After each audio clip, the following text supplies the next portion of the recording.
Thanks, everyone, for attending. This is the first event in the Humanities Center's Fall 2023 programs at USD. My name is Derrick Cartwright, and I teach in the Department of Art, Architecture, and Art History.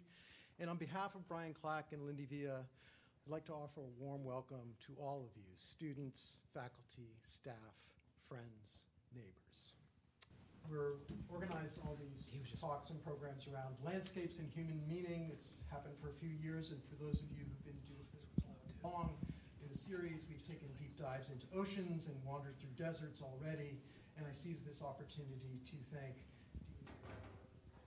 as well as signal my respect for Brian Clack, the director of the Humanities Center, and Lindy Villa, the assistant director, for their commitment to offering the richest and I think most varied set of programs surrounding these themes. This year will be no different, I expect, and to start off our landscape focus, we now shift to forests. And I can think of no one better to help us launch this inquiry than this evening's speaker, Alex Nemerov. Let me say a bit about him before I say more precisely why I think that's so. Alex grew up in Vermont, which is kind of green forested place. His father, Howard Nemerov, taught English at Bennington College and was a renowned poet who, among numerous distinctions, served as the poet laureate of the United States from 1988 to Alex himself studied English at the University of Vermont before receiving his PhD in American art history from Yale University. He began a teaching career at Stanford University that was interrupted only by a return to Yale, where he cemented his reputation as one of the most innovative, polyvalent thinkers working in the discipline of art history, before he returned to Stanford, where he teaches today.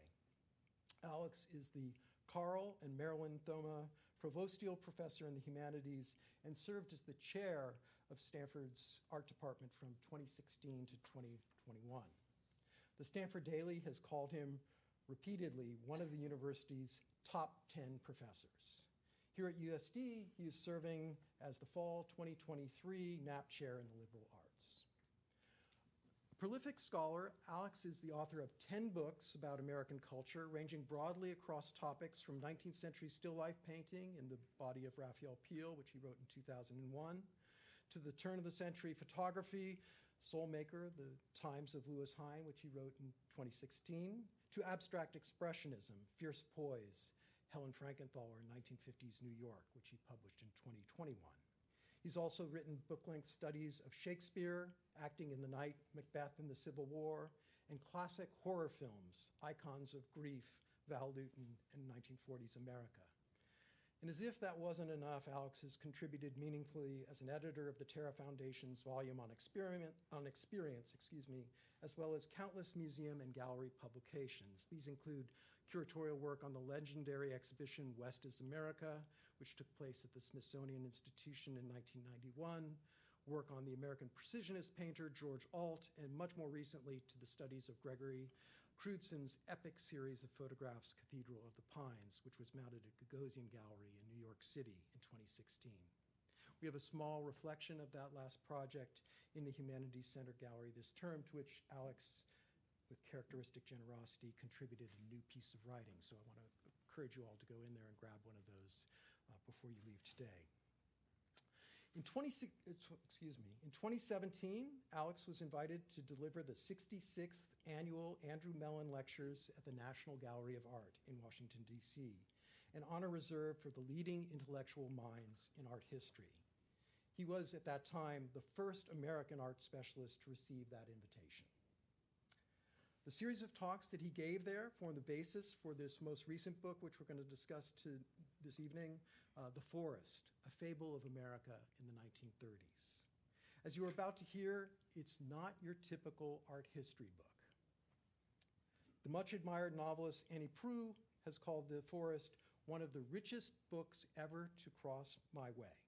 And no less exuberantly, Edmund Duval has called the book an extraordinary achievement. I think it is. As someone who makes a point of trying to read at least a little bit, and sometimes it's only a really little bit, of almost everything that gets published in my field of American art, I can say that The Forest, A Fable of America in the 1930s is quite deliberately unlike any other American art text that's been written in my lifetime, and probably beyond that. Full of imagination, intellectual risk-taking, it stands as an example of what a uniquely gifted mind can do to invigorate both familiar and unfamiliar material. And that's just one reason why I'm so excited to have Alex inaugurate the Humanities Center's programming this evening. So a brief word about our format. I've asked Alex to select and read aloud a section from The Forest, something he did not want to do, just to be fair to him. But I told him he had to, so he's going to, I think, pick something at random and read it for you, just because I think you ought to listen to the voice, as I did in my mind as I was reading the book. Then he and I have planned to have a little dialogue about it. I've got some questions that I want to ask him, and then he'd take questions from all of you. And there are copies of the book available for sale afterwards. So without any further waiting, please join me in welcoming Alex Nemerov to USD.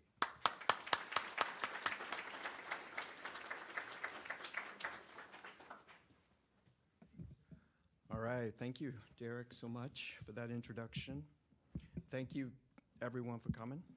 And as Derrick said, I didn't want to read anything, really, but he prevails on me. And just a note here is that, first of all, I've never read anything aloud from the book. The audiobook is not read by me. It's actually do you know if you ever saw the movie 3 Billboards of Ebbing, Missouri, the sheriff read this book, not in the guise of the sheriff from that movie, but in another way. So one last caveat, which is that this book is made up of vignettes, basically, like 57 short. They're not even short stories; they're kind of nuggets, but some are longer than others. So they're short, but they're not super short. So this is one of the reasons why I thought, well, maybe people don't need to crown their day by having someone read at them for, I'm going to say 10 to 15 minutes, but again, I'm a gracious guest and I have a gracious host. So we'll see how it sounds, right? So I chose about 3 minutes ago one called, one of the vignettes called Harriet of the Stars.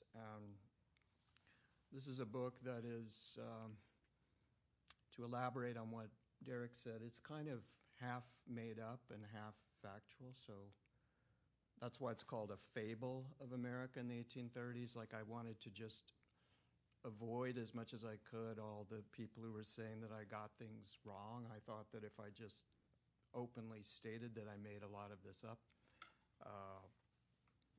that would bypass that, which so far it seems to have happened. I think also it's produced to my mind, an unfortunate byproduct of the reading, which is people Googling as they read and sometimes being astounded that the thing they thought for sure was made up is totally factual, and then other times being equally astounded when they're absolutely certain that I've put on my historian's hat when in fact there's not a single record of anything resembling what I've just written about with such authority. So I realize I've already set in mind a little parlor game for you all to determine how much of this is fact or fiction, but the point is, the Humanities Center, I think they all lead, if they're done well, to the same place, which is some sort of creation of a world, a believable world, right? We read novels because we want to be persuaded and put into the midst of something, though the things in the novel never happened, we yet believe them with all our hearts, and our lives can be transformed. So fact or fiction, who cares, finally? It all blows together, but I'm sure we'll have a chance to talk about this. Harriet of the Stars, it's called. Araminta Ross, later known as Harriet Tubman, lay in a cradle carved from a tree, Her father, a timber inspector on the eastern shore of Maryland, had selected a sweet gum for the purpose, chopped it down, and made the crib, and now Araminta lay in the wooden basin. In the scented deep of the nest, she lay snugly sleeping, waking to stare at the sky, loving it when the young women came down from the big house where her mother worked to lift her out and toss her in the air. She and her parents were slaves, and though her father was highly skilled in trust with marking trees on the master's plantation for transport to the Baltimore shipyards, as skilled as the white ship's carpenters at Fells Point who knew the hewn wood so well that they wrote on each piece LF for larboard forward or SA for starboard aft as it came through their hands, Benjamin Ross, Araminta's dad, was not free. The biggest job he ever undertook was one that killed many men. For 20 years, starting a decade before Araminta was born, the slaves on the plantations of Master Joseph Stewart and other landowners labored to build a 7-mile canal in the wetlands of the eastern shore, connecting the rich forest interior to Madison Bay. By floating logs down the canal to the bay and from there to Baltimore and other ports, the owners aimed to avoid tedious inefficiencies in getting their product to market. But making this passage, or any such canal, was lethal. Dry canal building was bad enough. The hardcore grubbing, as it was called, that initiated dry land work, that is, getting rid of all the trees and roots and stumps, was wretchedly painful. The dynamite used by the Irish immigrants to create the Erie Canal, for example, killed scores of them. Others died of disease or suffered broken bones and disabling injuries that left them bound for the almshouse.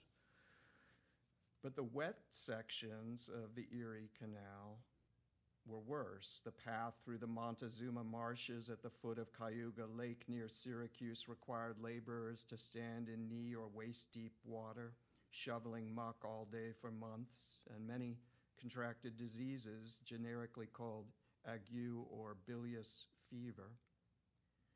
Down at the Stewart Canal, Benjamin Ross and the rest of the work crew endured these hazards, rising stiffly at dawn from their stale shanties, shaking the pain from their limbs, eating a fill of potatoes and mackerel from boiling iron kettles, and setting forth to wield shovels, slap mosquitoes, and quiver with chills even on the hottest summer day. A year after the canal was finished, a remarkable event occurred, one that put the waterway in a new light and shaped young Araminta's life. In the early hours of November 13th, 1833, at around 2 in the morning and continuing until the day dawned, a meteor shower took place, the likes of which no one who saw it had ever witnessed. As people rose for the workday at 4 and 5 in the morning and looked upward, their exclamations awakened others, and soon village squares and remote habitations up and down the eastern seaboard and all the way to Missouri filled with gawking spectators. By some estimates, as many as 10,000 meteors were falling in a single hour. More than that, they all seemed to be falling from the same point in the sky, which some observers noted was in the constellation Leo. The Leonid meteor shower, as it came to be called, was then an astonishing mystery. Copious flares falling from a single point covering the sky in an umbrella of streaming lights. The slaves said it was, in their phrase, snowing fire. 10-year-old Araminta Ross, stealthily making her way to a neighboring plantation to see her mother, huddled with one of her brothers and looked up. They were not the only ones to think it was the end of the world. Out on the canal, no one saw the meteors. Work had not started for the day, but the canal itself witnessed the event. Reflecting the heavens, it showed streaks of light in the dappled brown and black tide. The perfectly straight trench, so different from the maze of grassy waterways around it, was a righteous sword reflecting the glinting sparks. In that respect, it was no different from other stretches of land that, as it were, rose up to meet what came down. In New England, in New York State, and far to the west, the shooting stars mixed curiously with the local ambiance. The meteors lighting up these places sometimes achieve the brightness of a full moon, casting stark shadows of barns and churches on the ground and making sleepers blink in their beds as celestial fires traced lines on coverlets and counterpanes. The heavens invaded home and earth, flaring on the embers of spent fires, shining on cold kettles. The wind did it. That's what some people said. Up on the Hudson River, a sudden gust had capsized a two-masted ship and killed all on board the afternoon prior to the meteor shower, perhaps a sinister augury of the wind-blown stars. God had come to earth, blowing death as he did life. He descended, his tarantula fingers hairy with light, bringing them down on ordinary souls. On the eastern shore, the wind shifted the canal's brown water to and fro, where it mixed with the tide pulled by the moon, making a lisping and lapping sound amid the blowsy marsh grasses, which waved as if drugged in some hallucination of the stars snagged and floating amid their green blades. But no one saw. The day dawned, and the world went on. Some days later, Araminta Ross bent before a horse trough her father had carved, looking down into the wooden scoop of water as she readied to wash her face. Seeing herself, she also saw God, with whom she pleaded as she broke her image by dipping her hands in the water. She prayed for him to cleanse her sin. Then she prayed for her master to help him see the error of his ways, even as he was trying to sell her and her family to the cotton and rice fields farther south. Then she prayed that if the man's heart was not changed, that he be killed. The water in the trough, dark with the reflections of the trees overhead, dark with the wood of its basin, dark with Araminta Ross's face, sparkled in the droplets falling from her hands. Some miles to the south, on the evening of the shooting stars, Dr. Ashbel Smith set out in his sulky, his little carriage, at nightfall. He knew the journey would take until dawn. He was traveling from Salisbury, North Carolina, where he lived and worked, to Charlotte, some 40 miles away, on a matter of great urgency. The infant daughter of friends was gravely ill, and the parents had written frantically, imploring him to come. The little girl, Harriet Eliza Bissell, born only the previous November, seemed near death, and Smith doubted if there was anything he could do. But that night at dusk, he set out in his sulky with one of his slaves, the youth Isaac, at the reins. The two rode silently through the streets of Salisbury. A white house glowed in the clear November evening, its porch and front doors just a few feet from the road, and Smith eyed it briefly. An educated bachelor from Connecticut, he had recently returned from medical work in Paris and was a sought-after guest in the small town. 28 years old, a worldly man, shrewd and intelligent, with an eye for young women. He had visited this house a few times, but tonight would be an evening, as he put it, sub dio, under the open sky, and soon Isaac directed the sulky onto the bone-jangling road out of town. At about 10, Ashbel and Isaac noted a shooting star or two, but thought nothing of it. As the evening went on, they saw a few more. At around midnight, however, they looked up to see something amazing. The sky started raining meteors. They were flaring everywhere, seemingly from all parts of the heavens, and they showed no signs of abating, not for minutes, not for hours. Thousands came down, all in perfect silence. though the jangling sound of the sulky on the bumpy road made it impossible to tell for sure. About 3 in the morning, the sky suddenly lit up. A large meteor blazed across the sky as big as the full moon, streaking west a little below the zenith. The others had flared and quickly disappeared, but the tail of this one remained visible for at least 20 minutes, maybe even 30, transforming from a straight to a wavering line before finally becoming a curved shape and at last a luminous cloud. When it burst on the scene, the whole darkened land had suddenly lit up, bathed in a gorgeous glow that sharply portrayed fence posts, tree trunks, and even the individual stalks of roadside bushes. Smith's every sense was aroused, matching, he said, the violent impression on the sight.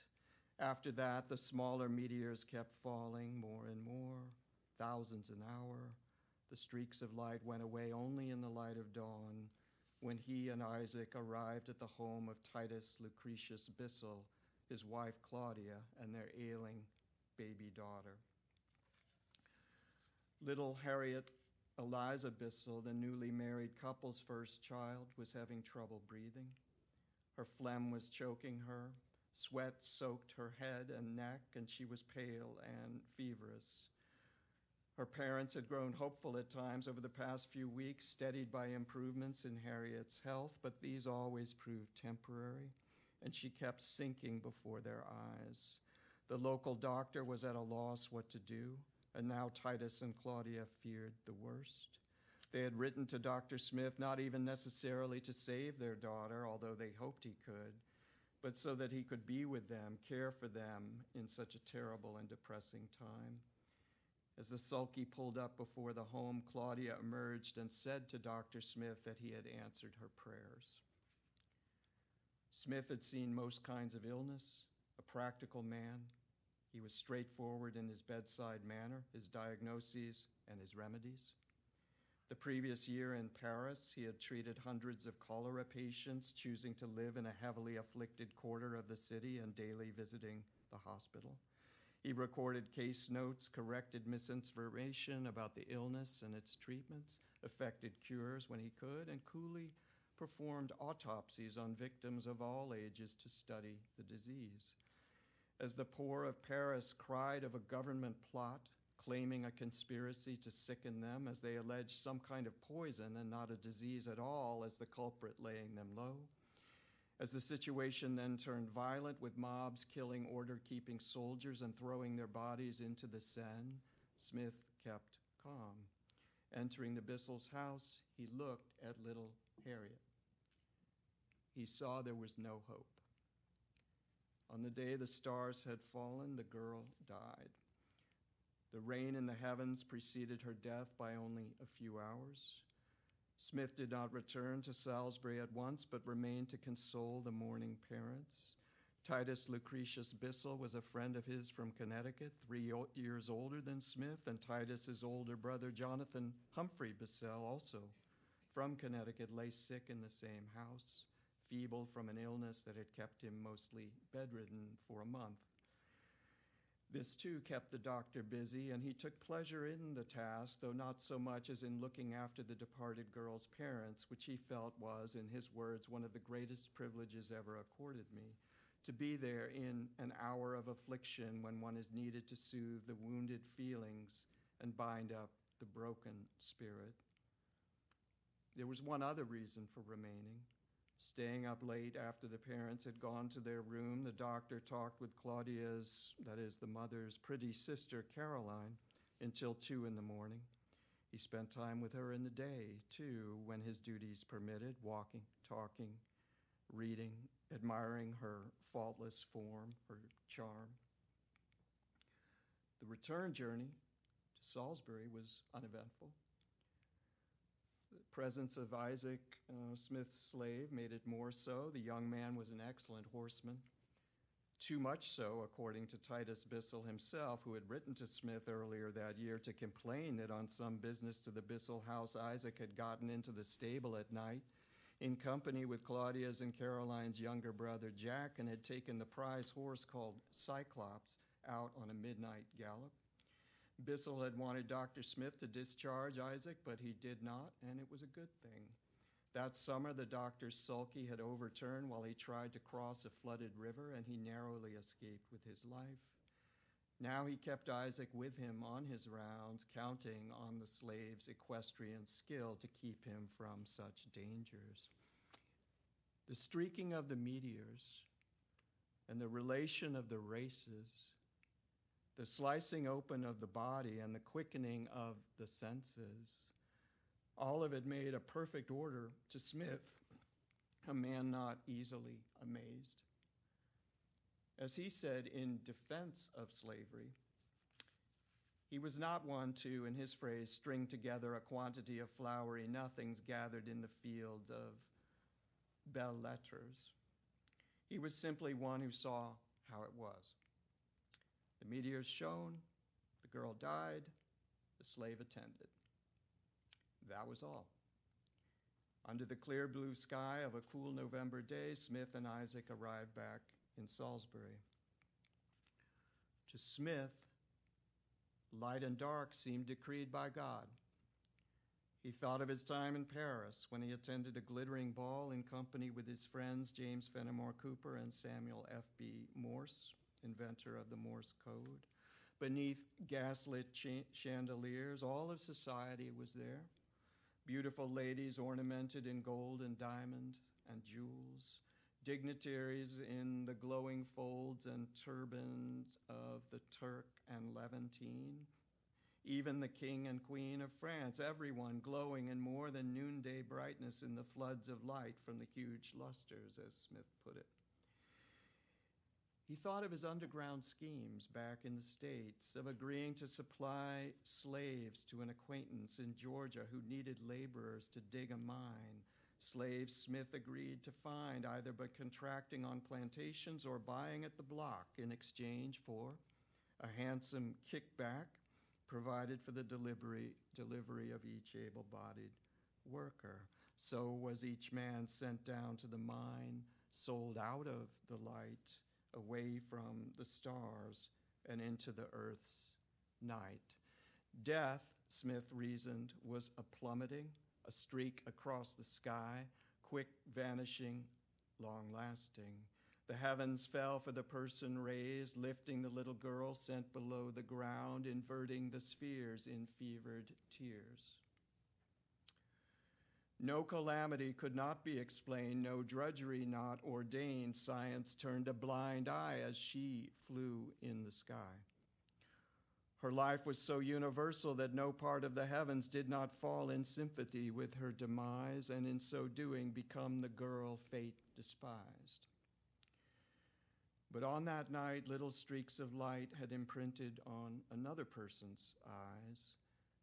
They showed not a heaven, not some kind of grace, nor the solace of the human race, but another face, that of Isaac the horseman, lost in a radiance that shone for him alone.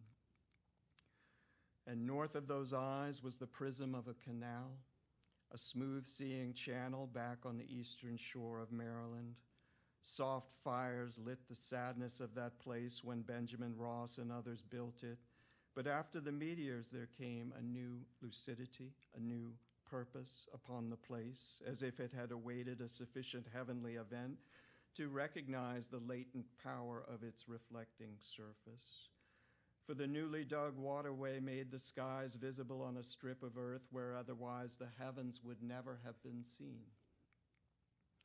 It turned out that the labor had all been to make this aisle, this slender avenue of transport, less for goods than for visions not only of special nights, but even ordinary days. On a humble afternoon now, the canal still blends clouds and blue sky with the movements of tide and wind. It makes a delicate pattern of vibration, a softly breathing and liquid light that swims on the eye of a person who, instead of tears, sees the spread of years, the stillness of time, lifted in holy act, the labor having been, against all appearances, a gift to an earth that had forgotten the sky's lullaby. Thank you.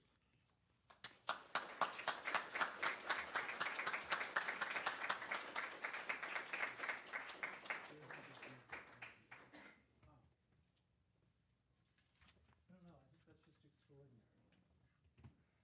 And then you talked earlier today about the sort of experience of art and how it can do something for you. There are moments when you're reading that where I feel, why don't you use that one?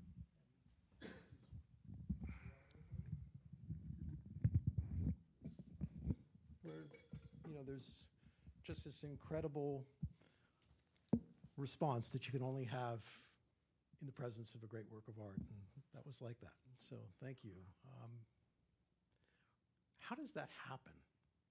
How do you set out to write something that's this merger of history and poetry and philosophy?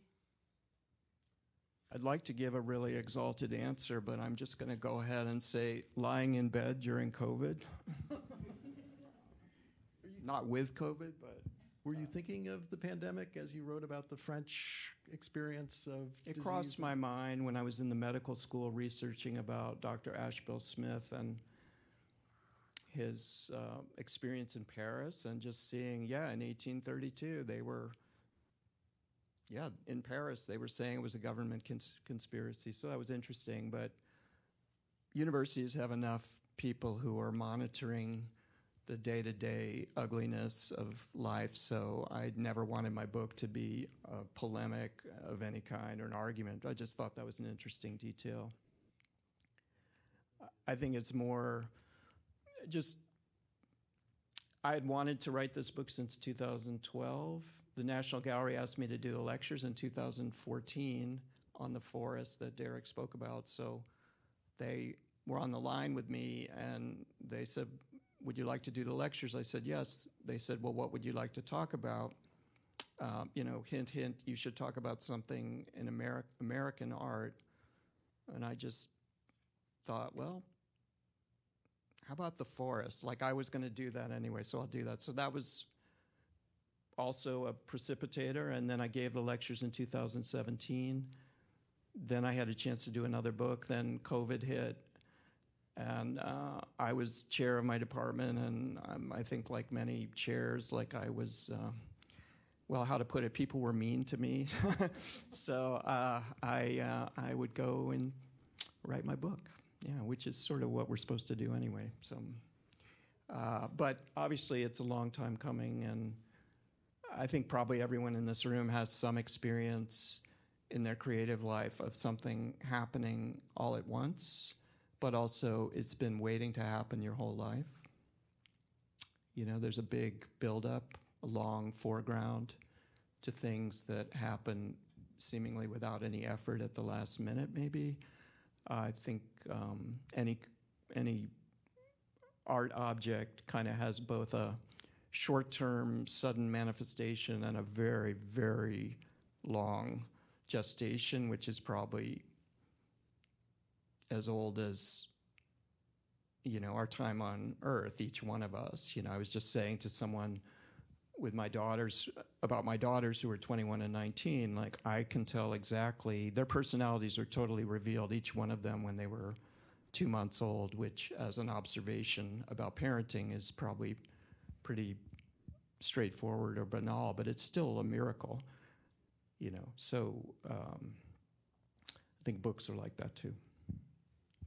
Sorry, not to challenge you too much right away, but I think you must have, multiple runways going at all times, because you're one of the most prolific scholars working today, and you seem to put out a book every year or so. How do you keep track of that gestation period as you're going? I think more like the air traffic controllers here in San Diego. The Uber driver was telling me today that this is the busiest airport with a single runway in the world. And where I am, the planes come in, at about 1,000 feet, just a few blocks to the north. And it's awesome, one every 90 seconds. I'm one of these people who likes it. So I need for the planes to come in one at a time. I can't. I can't do the multiple runways thing, but thank you for thinking that. Yeah, my wife would agree totally with what I just said. Like, Well, got to do one thing. to the outside, it Yeah. looks different. Okay. So this is a book. It's comprised of, I think you said, 57 separate episodes or vignettes. It's divided into 9 sections, plus a postscript where you actually become a character in that, in the story that you're unfolding. Does it matter to you that this doesn't look like art history to the rest of the world? Not really, no. I mean, you're kind to think that the rest of the world is hanging on everything that's art historical. Well, I know, but you're kind to, what should I say, entertain the idea that might be so, or for me... In our tribe of American art historians, I there are don't know. people I who are don't going to care. read this. You don't care. No, I don't care. How did That's you come why not to people care? sometimes think I'm a jerk. Yeah, they think, like, who is he? Isn't he fancy? Like, he has to kind of prove his facts like all the rest of us. And I just don't think that's my skill, my talent. Has it Though I've always spent been that? I spent a long time trying to make arguments.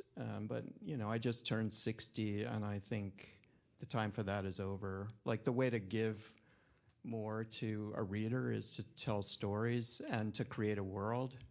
And as I said at the start, to use whatever, like all hands on deck, like you're writing a book, like fact, fiction, I welcome it all. I went to the canal, I found it. It was great to see. I don't totally recommend it as utterly safe, since you kind of have to hug the guardrail on a 2-lane highway to sort of see it. And I went to Texas and found Ashbel Smith's papers, just incredible. So I love that kind of stuff, but I'm glad to say I'm beyond the point of trying to prove things to people. A friend of mine in Hollywood said, I realize now why I'm so tired all the time. And I said, why is that? She said, because I try to persuade people of my viewpoints, and she's just saying, also in middle age, like, I'm just not going to do that anymore. So I get that. But I would say your career has also been marked by kind of pushing against the boundaries of what academic art history, especially in our field of American art, was going to be like. That from the very beginning, your early work on Remington, the work you've done on a whole series of artists, has been to push back on that sort of standard, what we could call it, the strict narrative of what American art should and should not be. Yeah, well, I went to Yale in the 80s, and it was very iconoclastic, as I'll speak, I hope, with some degree of decorum about in my big lecture here. But so I learned that there. But I think temperamentally, that kind of disputatious, iconoclastic attitude, kind of upending whatever it is you're looking at, was pleasing to me when I was a young man. And that was a good lot of context. anger. Yeah, a lot of anger. And then I just had, I would say, elders in my field who basically were the gatekeepers and who could have sort of funneled me down one chute marked exit, or could have been patient with me. And fortunately, I had nice mentors, even though I'm sure I exasperated them. It makes all the difference. Yeah, but so to me, it sure does. I'm so fortunate. But I don't, I think my true voice, my true calling as an academic is to realize I'm not an academic. I'm not a very good academic. And that's been my success as an academic. It's true, because people say, what is he talking about? Like, I know, and the haters are going to hate, but wow, people who like it, they like it, yeah. It's really true. I mean, I think about people in the small discipline of American art history who pick up this book and they think it will deal with who? It will deal with Thomas Cole, and it will deal with Asher B. Durand, and they actually make bit appearances in this larger narrative, but they are not the players that you're interested in. You've sort of written them out of this history, and I have to imagine that was self-conscious at your part. I don't know how that worked into the lectures you gave at the National Gallery, or whether they were more present in those. Maybe they were a little more present, but I think I was just trying to go with people who, whether they call themselves artists or poets or not, are in effect artists. Like the people who made that canal were artists, you know, who made this kind of permanent, beautifully kind of entrancing art object without intending to make an art object and doing it, in fact, under duress. So I was interested in more in people like that than in the artists, though I love paintings. As I say on the first day of class a lot of times to my students, I like art and I like what is not art, you know. And that's why no one can understand what the course is about or anything, but we proceed. One of the key revelations in this book is the idea that the forest is, in this pre-Thoreauvian moment, it's not a nice place, that there's a lot of danger and violence, and it's the place of savage scourging of the colonial settlers. And your whole interpretation of the forest tends not to treat the forest as a sublime place, but to sort of prove its brutal nature. So you write in one section about Audubon. Audubon did not exaggerate the owls, but then you go on to argue something that I think is really powerful. You say the owls are creatures of the Gothic. They commanded him, meaning Audubon, to do as he did, to pose them, observe them, then send them on their way through the nocturnal ether of slumbering pinpricks that made each dot on the page a convincing illusion of the scheme of things. So this sort of, nice observation about the factuality escalating up into this larger statement about the world. I think the passage you read did that again and again for me, which was so beautiful. Yeah, I'm pro-creature. There's a section called Animals Are Where They Are, which is kind of literal. Like if you're like what's one of the animals in the book?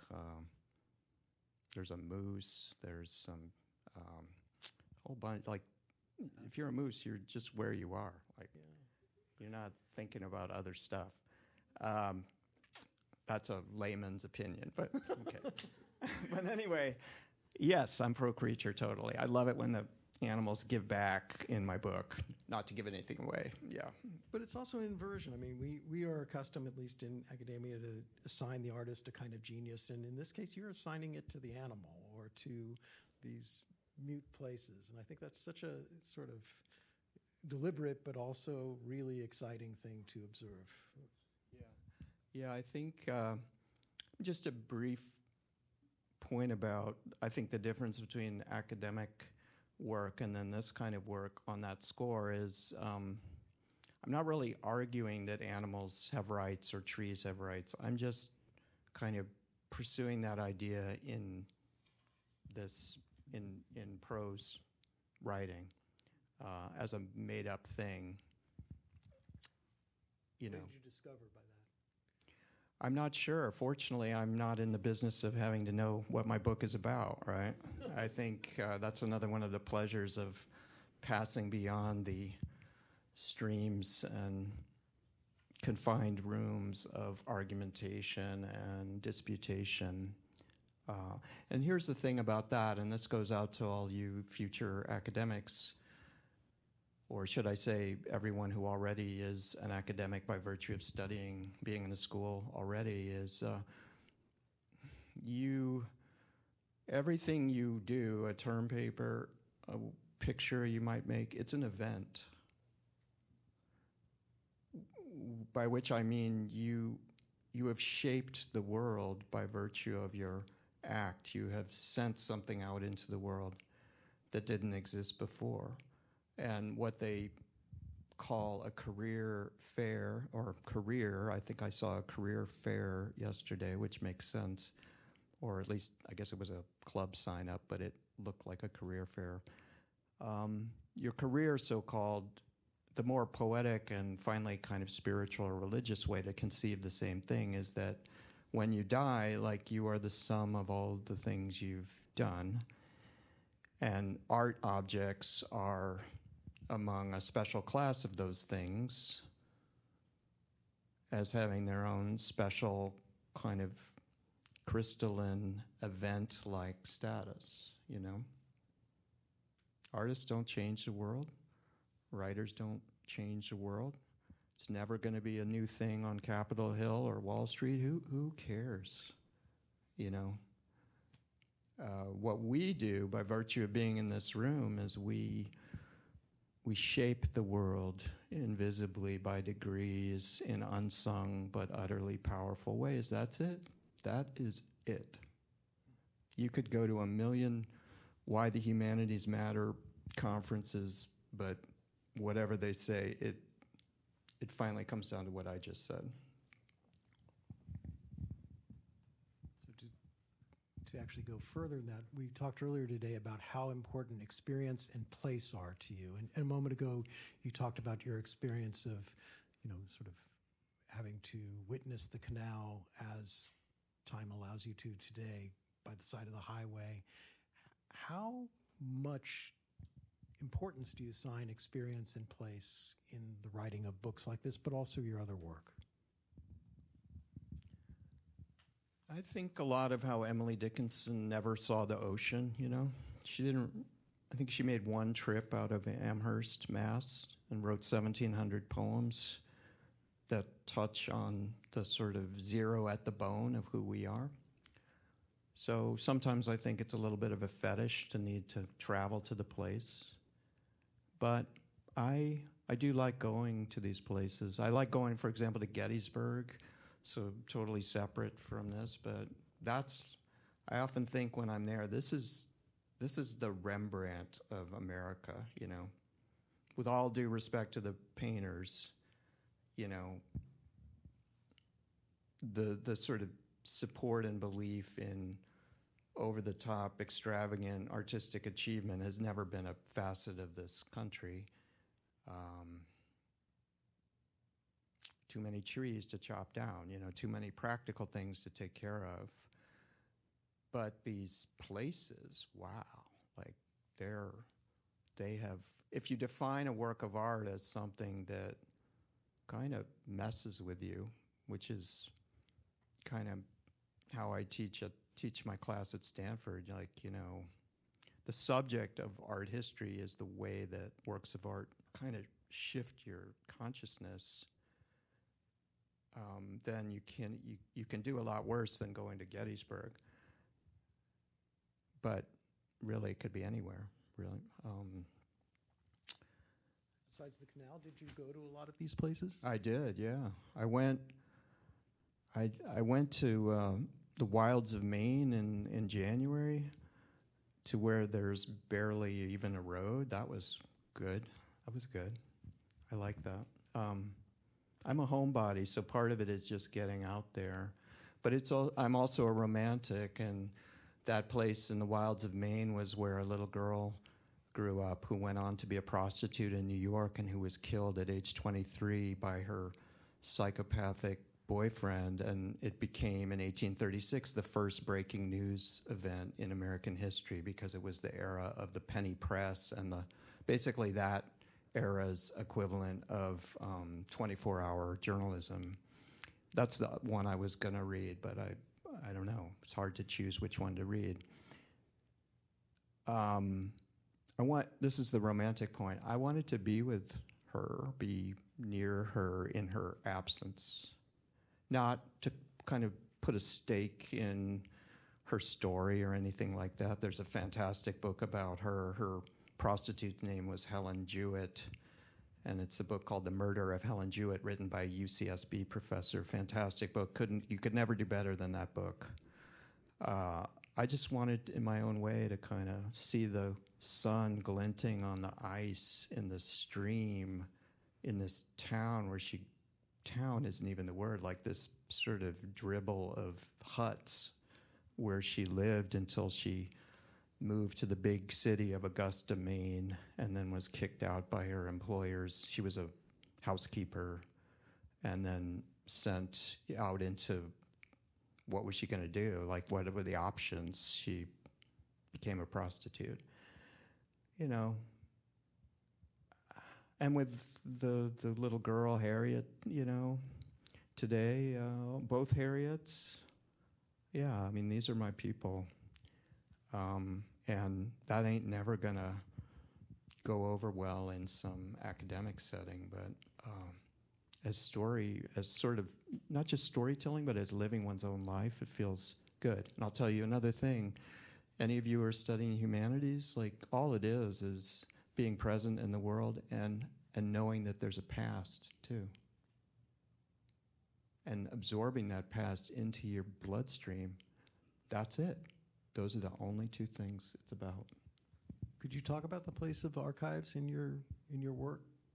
Because part of your work is so rooted in imagination and in the place and outside, and then there's this other aspect that is clearly committed to those spaces. Yeah, very briefly, the meteor shower was interesting to me. The canal was interesting to me. I was thinking about the meteors reflected in the canal, which is totally made up by me, but just interested in that. So I go to this scientific journal from the 1830s. Oh, sure enough, there are all these accounts from all kinds of people reporting about what they saw in the meteors. And I just kind of was like, that guy, Ashbel Smith, I'm just going to pick him. Because he was out all night on a house call. Excellent. Perfect. Where are his papers? Oh, they're at the University of Texas at Austin. I'm on my way. Fortunately, his handwriting was pretty legible. And I'm not good, or I very rarely, I don't know about you, Derrick, but I rarely have these smoking gun moments of actually finding the correct answer. But I get on the Southwest flight or the JetBlue flight from San Jose to Austin, and I'm thinking, there's only one thing I'm going for, just one thing, just one reason why I'm staying 3 nights in this hipster hotel. It's why was he on that house call? What was he doing? Because it didn't say. He just said in the scientific journal, I was on a house call, so why? And then I'm reading, and it's getting warmer, and then kabam, there it is. Yeah, this girl, Harriet Bissell, who was born just the previous December, it was her. And you just kind of, so the archive is incredible, and even your sense of space and time is incredible. The trip from San Jose to Austin suddenly is like a pilgrimage instead of just some, kind of quotidian thing of accepting the bag of peanuts and just trying to taking off your shoes to go through security. It becomes something else. Like this is what I like. But that's also great instinct to be able to spot in the archive, the meteor shower, and to identify the name, and then to create the smoking gun, right? That's what you did, is you made that into the smoking gun of that particular set of facts. And to have that instinct seems to me to be, not common. Well, maybe what I would say, and I think this could be true for everyone in the room, but it's like being a historian is a lot of time like looking at this field of dirt, and there just seems like a field of dirt, but sometimes there's one little thing glinting. It's like Robert Frost has this poem, For Once Then Something, and he's looking down a well and he sees a glint, and he's like, what is that? Is it truth with a capital T? Is it a piece of quartz? For once, then something. For once, then something. You're looking for that, and I think It does take imagination to do that. That's the thing. Or at least for me, it does. I really love the historians who are able to use much more logical methods, like basically detective methods to find things out. I'm just not good at that, or not good enough at that. I think I want to ask you about whether you're hearing the poetry of Frost, or when I was reading this, I was thinking of somebody like John Dos Passos and his approach to writing fiction and mixing it with history. And are those voices in the back of your mind as you're writing a book? I was interested reading it tonight to see hear what it sounded like, and I heard some Frost in there. Yeah. There are moments of rhyme within your text, and are you aware of them as you're writing them as rhyme? Sometimes, yeah. I think I'm becoming more rhymey. I think it's bad overall, but it sounded good tonight. But I think sometimes I have to have my sort of checks and balances and like unrhyme some things. So, but I think tonight, to me, it sounded good.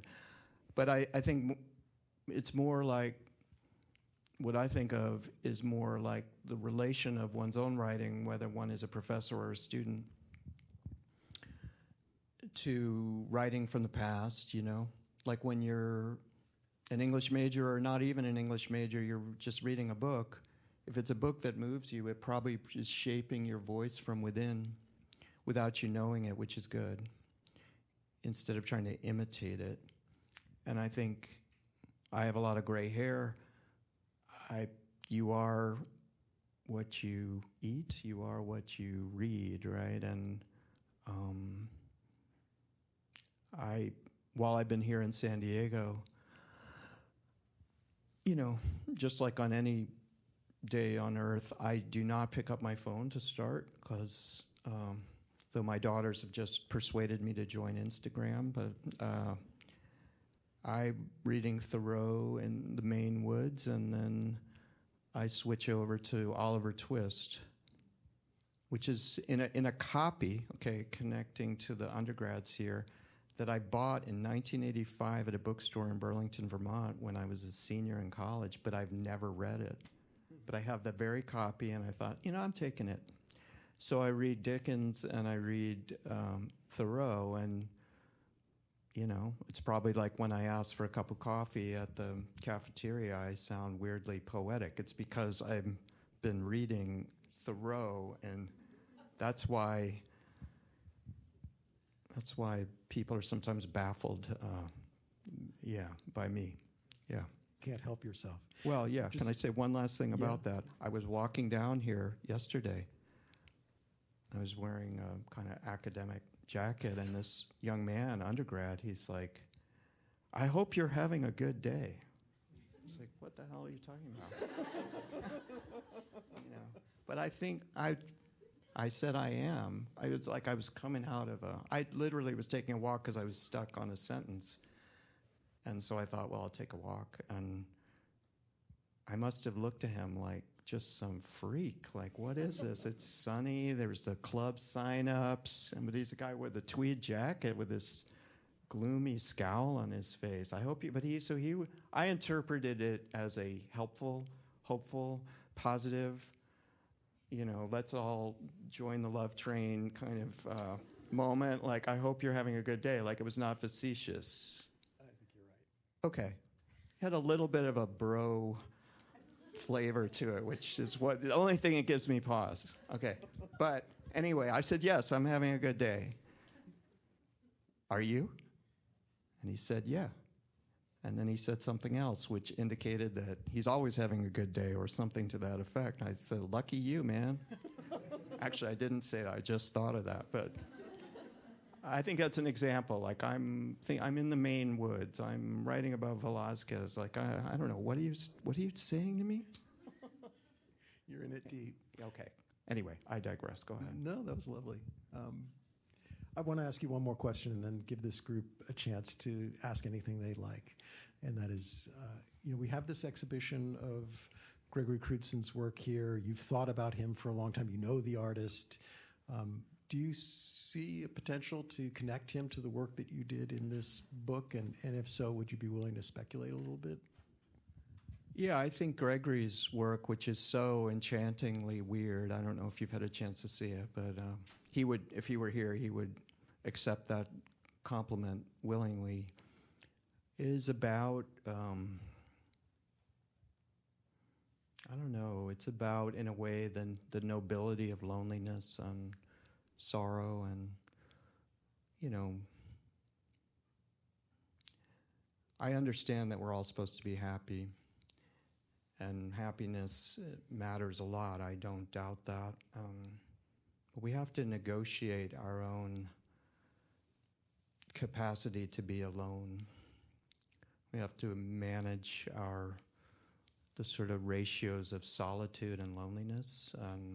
I don't teach art history at Stanford. I teach, to the best that I can, how to be alone, how to be solitary as an enriching thing. And I think that's one way that Gregory's work moves me, yeah. I think the forest that he depicts in these has changed since the forest that you were intent on describing in the 1830s? Well, that's all new growth wood in there, but it certainly has the flavor of what I'm talking about. And I think one of the things I write about with his work is just the way it is so 17th century. It has so much to do with the Indian captivity narratives and white people stripped naked kind of moving through these forests that they thought were hell itself. Guilt, shame, pain, like it's hard wired into American life, and he approaches that way that if you look at some of these characters in these photographs, they're channeling, as it were, the ghosts of people who felt the same pain in the same places like those woods for hundreds of years. To be alive on Earth in one moment, as we are, is when we're truly kind of blazed into being a soul, is to commune with other times as well and to feel them moving through us.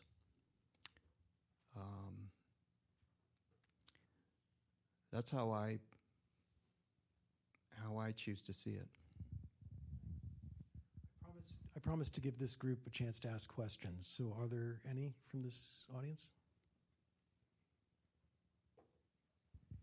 Yes? Sorry, I can't see you. Go ahead. How would you describe your book? Is it a combination of nonfiction and novel, or? Yeah, I think it is. It's just as you say. I wanted to call it a fable to make sure that no one thought it was a history, So that's, I don't know, that's also an attempt by me to define it, yeah. Just as a follow-up, have you ever thought about taking a play out of some of your books? No, but once when I taught at Yale, I wrote a book about the Civil War and Macbeth, a performance of Macbeth during the American Civil War. And an undergrad came to me with my book, and she had all these notes in it, and she's from the theater program, and she said, we're going to do a play. We're going to do our Macbeth, and it's going to be based on your book. I was, well, that doesn't happen every day. Wow, that's great. I go to the opening night, and in the first moments of the play, like in the soundtrack, the sound design, I hear machine gun fire, sound of machine gun fire. I think, okay, well, maybe there's just that one detail was maybe not quite right for the 1860s, but okay, but after a while, I realized that it wasn't a spoof. It was certainly not a spoof of my book, but as a play, it was a send-up, I would say. It was extremely well done. Those people are probably all famous by now. This was like 12 years ago. I mean, it was like super deluxe acting for sure, but it was kind of sophomoric, literally and figuratively, I guess. So I have so many anecdotal answers. That's my answer to you. Yeah. Yeah, please.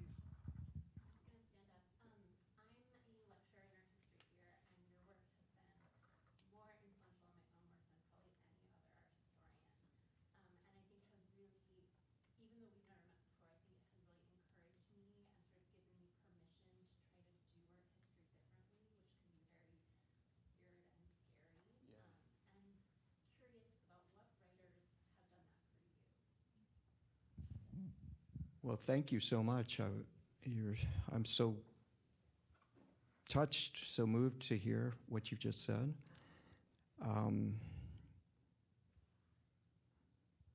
I think of something Thoreau said, which is that near the end of Walden, he said, my chief fear is that I have not been extravagant enough to portray the truth of which I am convinced. So I like extravagance.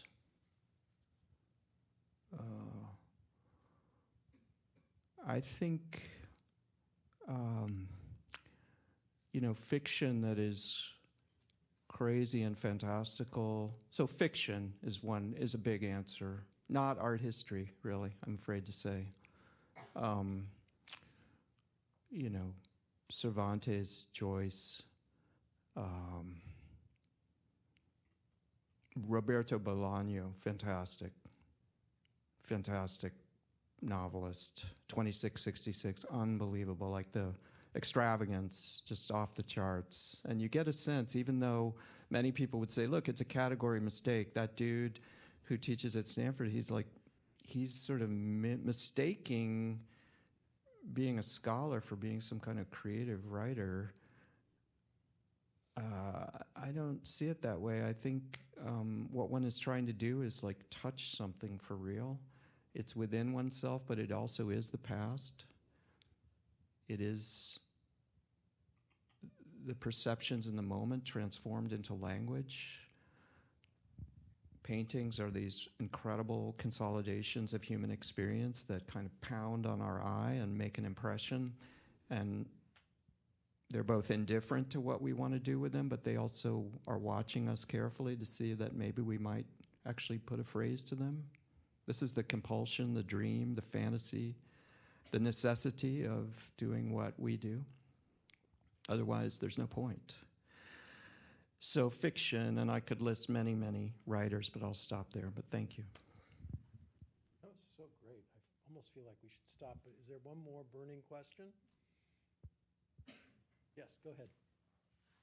So why did your focus is on the forest, obviously, and then built on the Mellon Lectures, but to what extent did you conceive of this as a complete work? And then also, as with an issue with all art, when did you or how did you realize you were done? Do you mean a complete work like the lectures and then this also, the book? Just the book. Oh. How did you conceive the book being complete, and then how did you realize that as a work of art that it was done? Yeah.